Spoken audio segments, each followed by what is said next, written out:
People don't just get fired off of one game.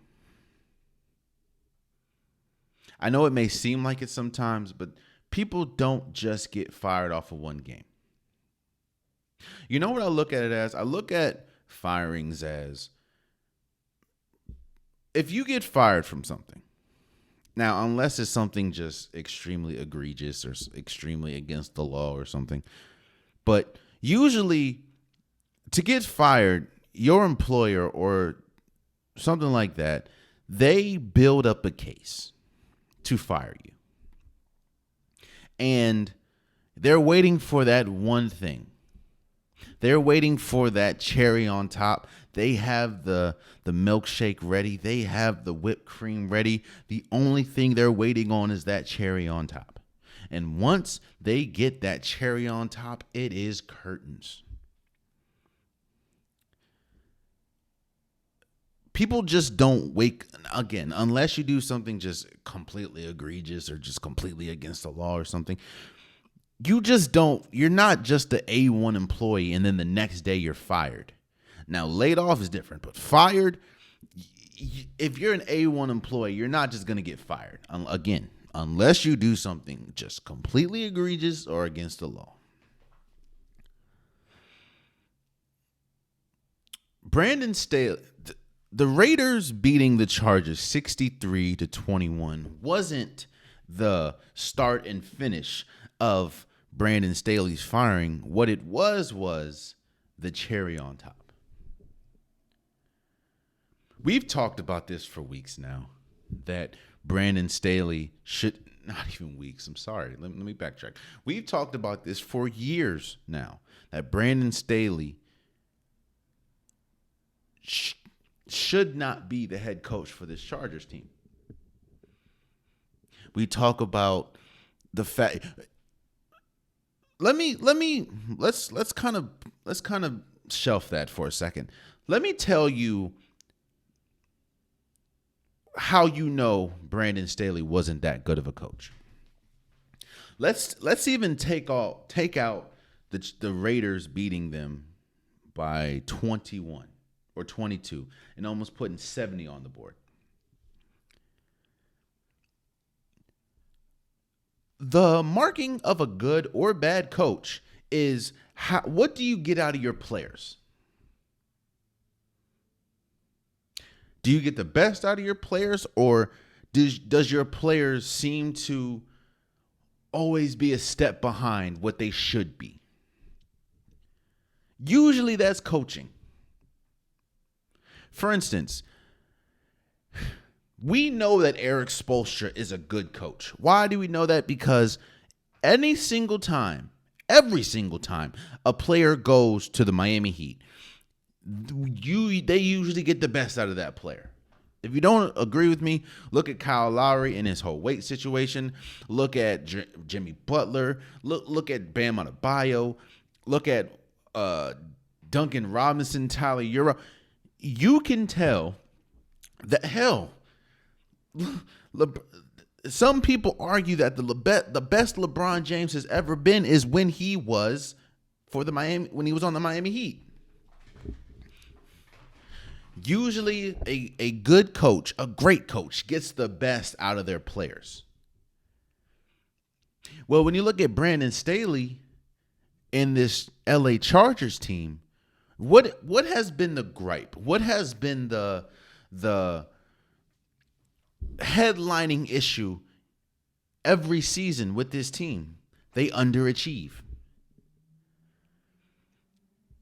Hell, nobody questions the talent of Justin Herbert. Nobody questions the talent of Khalil Mack. Nobody questions the talent of Keenan Allen. Nobody questions the talent of Austin Eckler. Nobody questions the talent of Derwin James. Nobody questions the talent of Joey Bosa. Nobody questions the talent of Mike Williams. But even with all that, the Chargers still continue to underachieve. Now, you can say it's injuries, but a lot of times, even when they play, they lose games that they damn sure should be winning.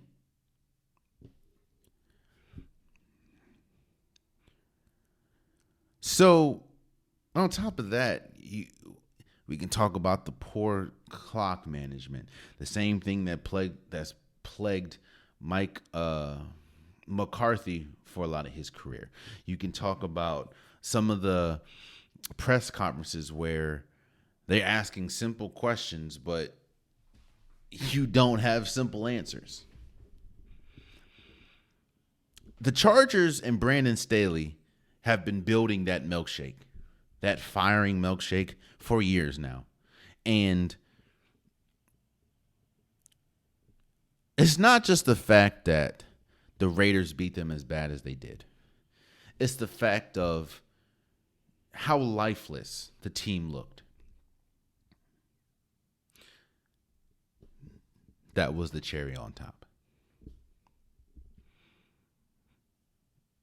When you have what some people are calling a generational type player in Justin Herbert, when you have a clear-cut top 10 wide receiver in Keenan Allen, when, at least going into the season, you had a top 10 wide receiver in Austin Eckler, when you had one of the best defensive players by name in Khalil Mack and Derwin James and Joey Bosa when healthy. And what do you have to show for it? Nothing.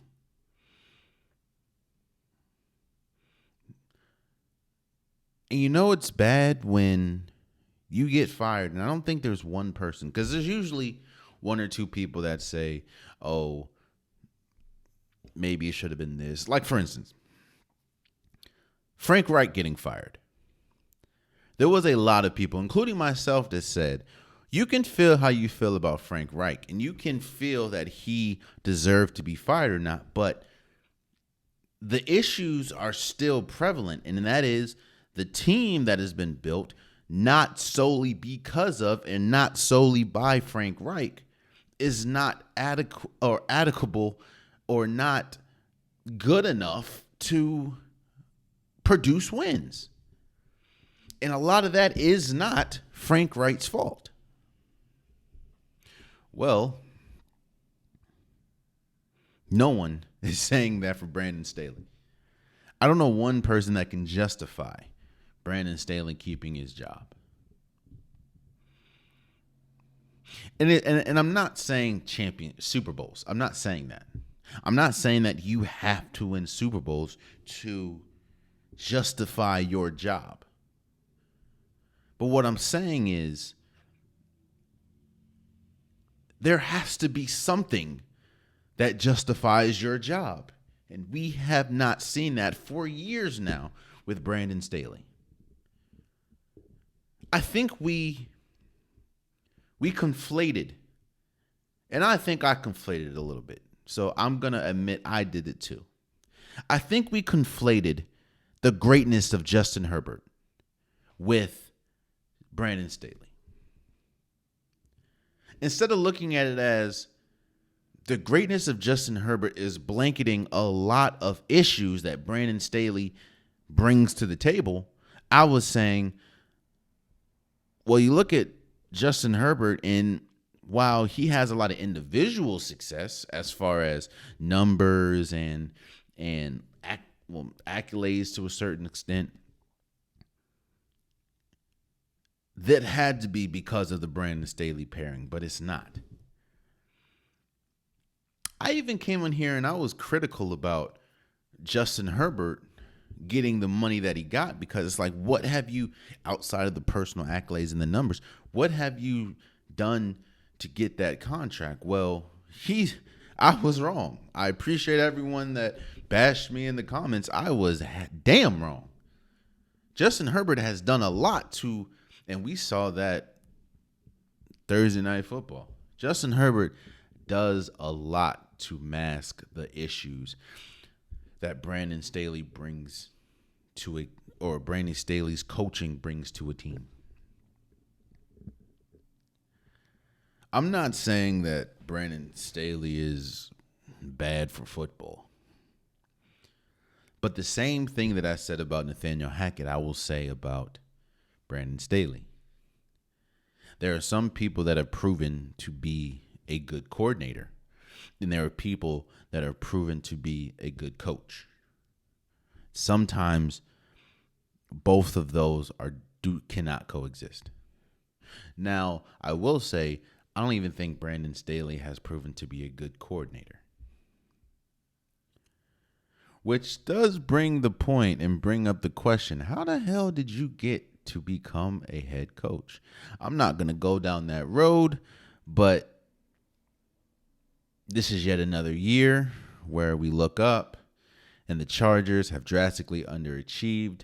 The Chargers are not even in the playoff discussion, and they just lost to the Raiders that has Aiden O'Connell as their starting quarterback, that has Antonio Pierce, who has done a fantastic job, by the way. Shouts out to him. But it has Antonio Pierce, who went into the season not expecting to be a head coach. As the head coach, you lost to that team 63-21. And honestly, the score was much, much further than it looks like. It was much worse than just a 42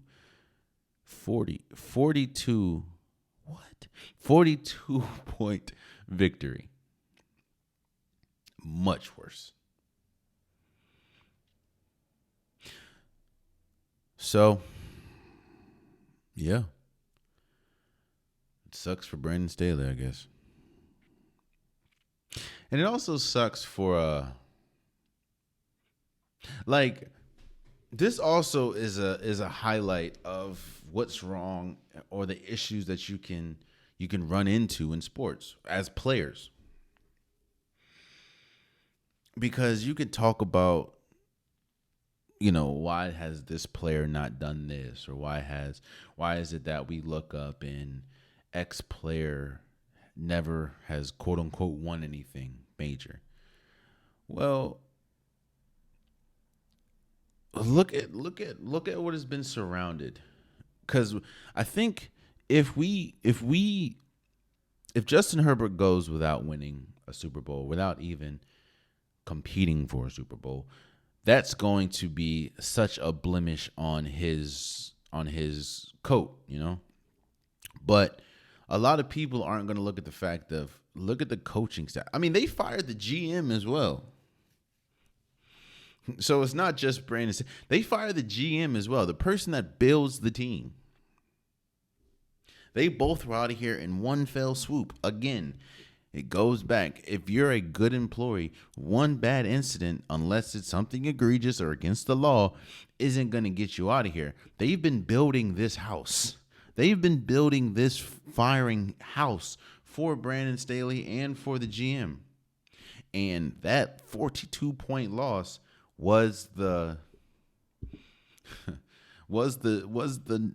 nail on that door. Oh man, it's gonna suck because it's like you're gonna look at Justin Herbert at the end of his career and be like, he underachieved.